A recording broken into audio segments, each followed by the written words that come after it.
Hello दोस्तों, स्वागत है आपका प्रियंका लर्निंग क्लासेज में। 67वीं बीपीएससी बिहार एसएससी बिहार दरोगा सीडीपीओ जेपीएससी इन सभी एग्जाम को ध्यान में रखते हुए क्रांत पब्लिकेशन की सीरीज चलाई जा रही है। इसके अंतर्गत हम लोग मेडाइवल के क्वेश्चन को देखते हैं ताकि आपका कोई क्वेश्चन यहाँ से ना छूटे। आज का टॉपिक है तुगलक वंश 1320 से 1414 ईस्वी। इसमें पहला है गियासुद्दीन तुगलक 1320 से 1325। इसके बारे में हम लोग देखें तो पहला फैक्ट है गियासुद्दीन तुगलक ने तुगलक वंश की स्थापना की थी।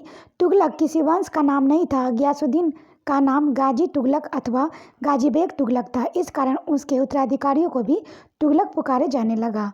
नेक्स्ट है गियासुद्दीन ने उदारता की नीति अपनाई जिसे बर्नी ने रमजोनियम अथवा मध्यमपंथी नीति कहा है। नेक्स्ट है उसने सिंचाई व्यवस्था दुरुस्त करवाई और नहरों का निर्माण करवाया। इससे किसानों और राज्य की आर्थिक नीति में सुधार हुआ। नेक्स्ट है उसकी डाक व्यवस्था श्रेष्ठ थी। उन्हें न्याय व्यवस्था में सुधार किए। नेक्स्ट है उसने तुगलकाबाद नामक शहर की स्थापना की थी। नेक्स्ट है गियासुद्दीन ने सरकारी कर्मचारियों को राजस्व वसूली में हिस्सा न देकर उन्हें कर मुक्त जागीरें दी। नेक्स्ट है चिश्ती संत नियाज़मुद्दीन औलिया के साथ उसके संबंध कटुतापूर्ण थे। जब गियासुद्दीन बंगाल अभियान से लौट रहा था तो उसने दिल्ली आने से पहले ही औलिया को दिल्ली छोड़कर जाने को कहा। यह सुनकर नियामुद्दीन औलिया ने कहा था हुनुज ए दिल्ली दुरस्त, अर्थात दिल्ली अभी दूर है।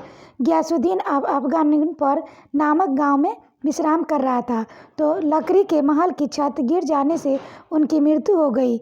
इब्न तूता के अनुसार गियासुद्दीन तुगलक की मृत्यु का कारण मोहम्मद बिन तुगलक का षड्यंत्र था। उसे उसके द्वारा तुगलकाबाद में बनाए गए कब्र में दफनाया गया। नेक्स्ट हम लोग देखते हैं मोहम्मद बिन तुगलक 1325 से 1351। इसकी व्याख्या है मोहम्मद बिन तुगलक का नाम जानू खां था। उसने उलुग खां की उपाधि धारण की थी। उसे गियासुद्दीन का पुत्र था। नेक्स्ट फैक्ट है उसके शासनकाल में 1333 ईस्वी में मोरक्को का यात्री इब्न तूता भारत आया था जिसे दिल्ली का काजी नियुक्त किया गया। उसने 1342 ईस्वी में इब्न तूता को अपना दूत बनाकर चीन भेजा। नेक्स्ट है उसने अपने सिक्कों पर अल सुल्तान जिल्ली इला सुल्तान ईश्वर की छाया है अंकित कराया। नेक्स्ट है उसके शासनकाल में साम्राज्य 23 प्रांतों में बटा हुआ था। कश्मीर और आधुनिक बलूचिस्तान को छोड़कर पूरा हिंदुस्तान दिल्ली सल्तनत के नियंत्रण में था।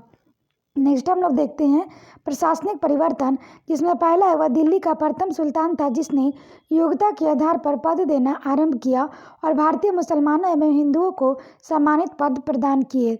नेक्स्ट है उसने दोआब में कर वृद्धि की। नेक्स्ट है उसने कृषि की उन्नति के लिए एक नया विभाग खोला और एक नया मंत्री अमीर को ही नियुक्त किया। नेक्स्ट है राजधानी परिवर्तन 1326 से 27 ईस्वी। उसने दिल्ली से 1500 किलोमीटर दूर अपनी राजधानी देवगिरी स्थानांतरित की तथा देवगिरी का नया नाम दौलताबाद रखा।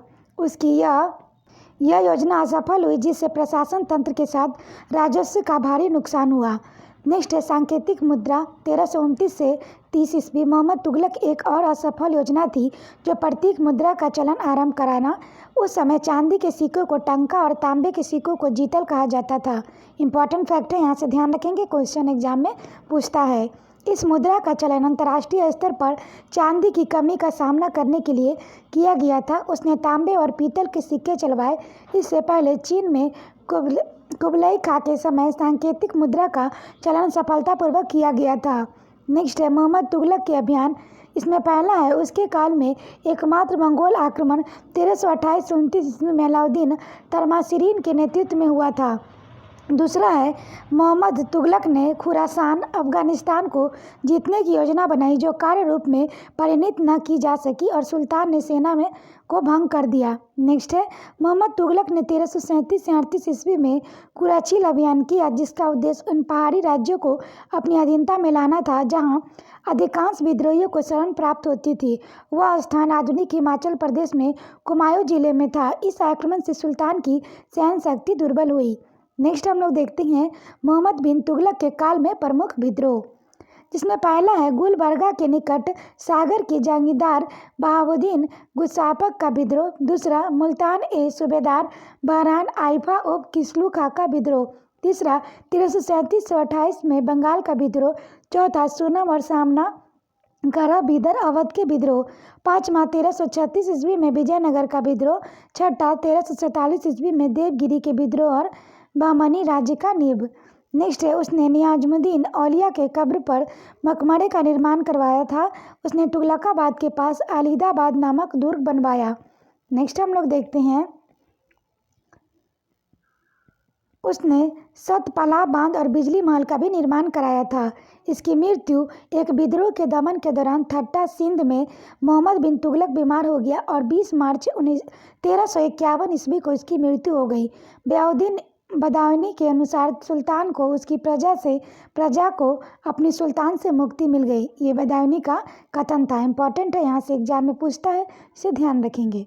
नेक्स्ट हम लोग देखते हैं फिरोज शाह तुगलक 1351 से 1388 ईस्वी। इसमें पहला है, जिस समय मोहम्मद बिन तुगलक की मृत्यु हुई तब फिरोज उसके साथ था। 22 मार्च 1351 ईस्वी फिरोज सुल्तान बना। फिरोज मोहम्मद बिन तुगलक का चचेरा भाई था।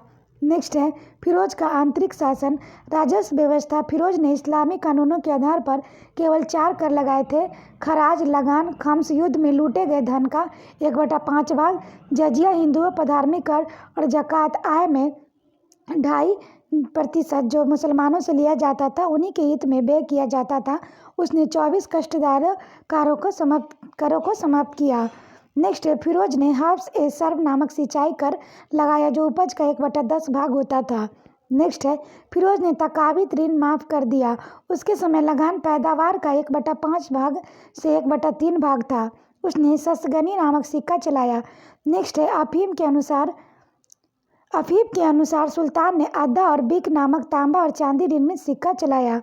नेक्स्ट दूसरा है, सिंचाई व्यवस्था। फिरोज ने 5 बड़ी नहरों का निर्माण कराया। इसमें यमुना नदी से हिसार तक 150 मील लंबी नहर थी।